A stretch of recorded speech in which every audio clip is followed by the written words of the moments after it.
Hello, my name's Dr. Caroline Dimond and I'm the Director of Public Health for Torbay Council.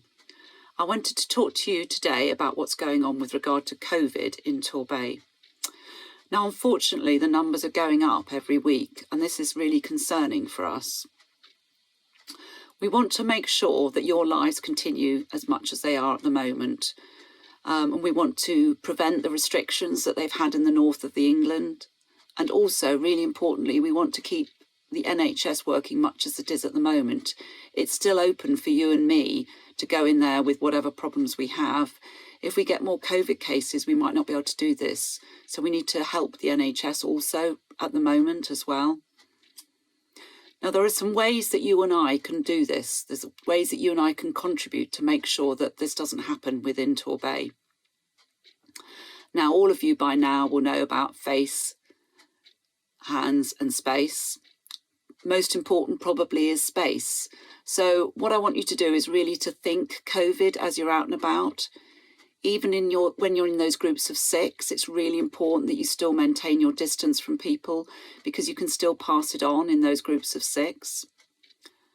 Don't forget that actually sometimes COVID is really mild, or you might not even know you've got COVID. And every person that potentially has COVID can pass it on to 1, 2, possibly even 3 more people. So we all need to be really vigilant. And now is the time to increase our vigilance. So that's one thing I want you to think about. I want you to think COVID all the time.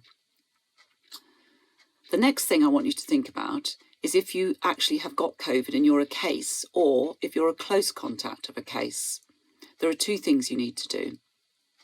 First of all, you've been asked to self-isolate. It's so important that you do this.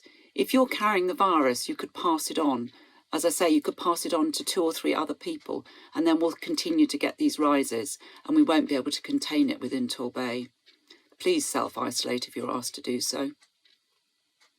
The second thing to do is to upload your contact details.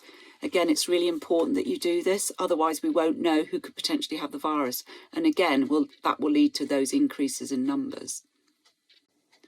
I hope it's not too much to ask for you to follow these simple areas of advice. We want to keep Torbay as it is at the moment. We don't want to see Torbay closing down and for our lives to be affected. And we want the NHS to stay open to all of us. So maybe have a think about how you could contribute. It's time to think COVID for all of us and to keep Torbay open. Thank you.